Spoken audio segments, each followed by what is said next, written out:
Welcome back to the ABC of EDC with me, Rick Flat, your host through everything, everyday carry.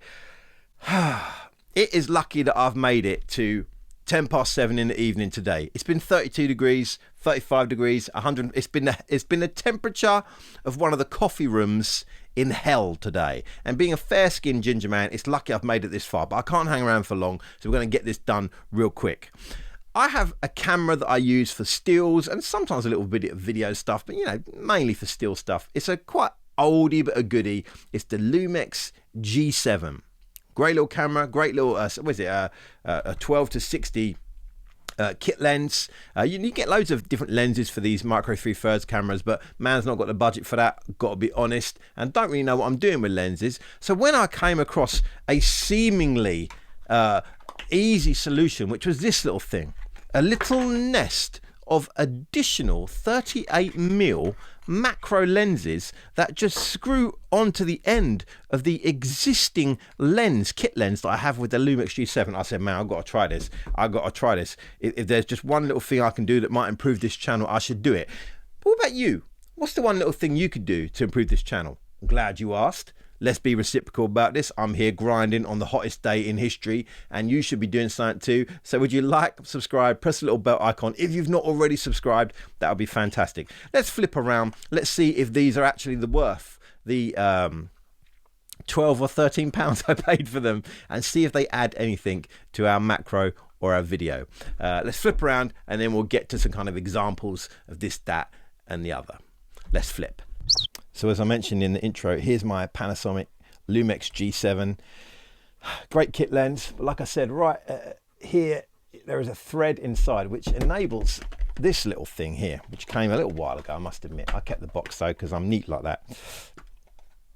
This little nest of lenses, which I don't know if you can see this, but there's kind of like, there's 4 of them layered up. There is a, oh God, don't do that. Oh my.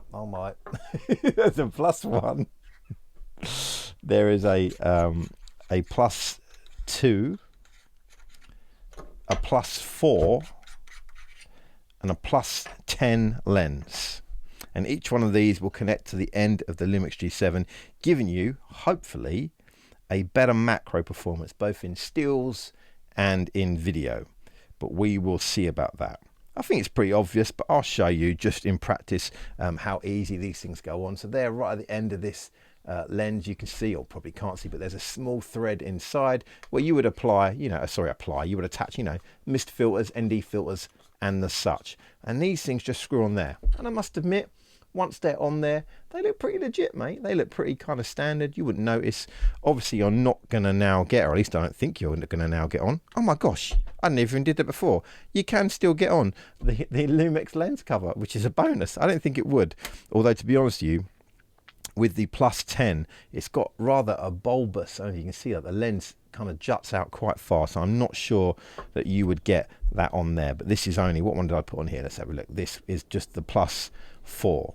Very simple in operation, really nothing to it. If you've worked your camera, if you've chucked it in manual and you've got control of that focus ring, then nothing different will happen. I guess the only problem is, or possible problem is, you've got to keep 2 areas clean of fingerprints and lint and the such, both the lens here and both sides of this lens as you put it on. Anyway, pretty simple, right? I think you can all understand how this works. So let's flip to a few examples of each one of these lenses.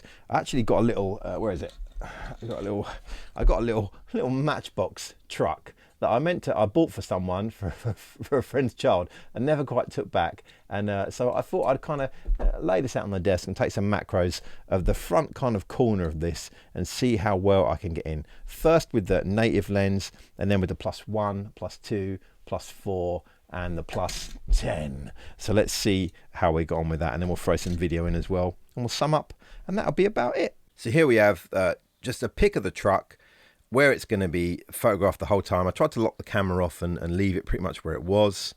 But this is the native lens. So this is the standard kit lens that comes with the G7.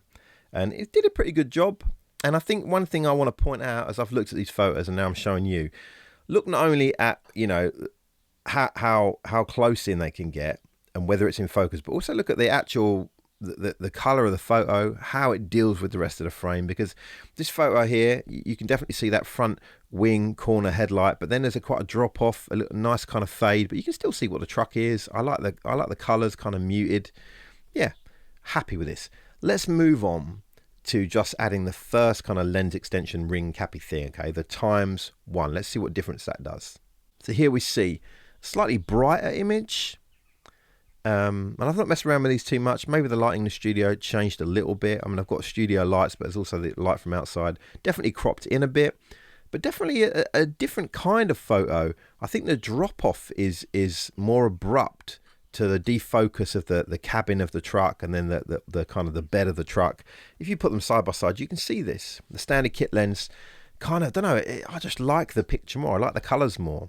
And that standard lens ring, very focused in the middle there, but then the drop off is quite sudden, and yeah, kind of a bit murky. Maybe murky. I think that's a photographic technical term, right? Murky, murkdom, murkiness.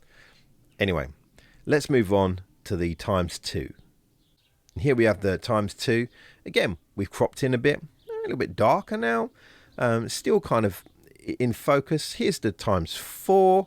Again, cropped in a bit more, a bit brighter again. Still in focus. I don't mind. It's coming in. And here's the ×10. Definitely way in, and really pronounced blur around the edge now. But it's still the square kind of headlight. As much detail as it is on a Matchbox car. You know, you've got to realize this isn't the greatest finishing in the world. If we comp them all, 1, 2, 4, and 10, you can see obviously there's a crop in. I think you can say they're all in that center point, pretty much in focus. I mean, I am blind. I do wear glasses. I've done since I was like born. Came out with like a pair of National Health glasses on. So what are you going to do? But pretty good. But definitely doing something to the image, darkening that drop off there is something that's happening. And I know with macro photography, you do have that very kind of small field of focus with lenses, and especially these kind of cheap lens add-ons like I'm doing. I'm sure if I bought a proper macro lens for my camera, it would obviously perform far better. But what we're trying to talk about here is a shortcut when you can't quite get to another lens, or you don't want to, you don't want the inconvenience of carrying another lens. Is this an option? And I think I'd have to say it probably is an option. Is it the best one though? I'm not sure, but it definitely does something. And I think I'm pretty impressed with the performance of the G7 out of the can with that original lens. So when I kind of see this, I'm like, I'm not overwhelmed by it. Maybe you would be if your camera is slightly older. It would make more of a difference. If we zoom in just on that big one, the ×10, I think we can say it's in focus as much as the Matchbox is, but it's a very dark image and it does drop off. It's very murky at the edges there.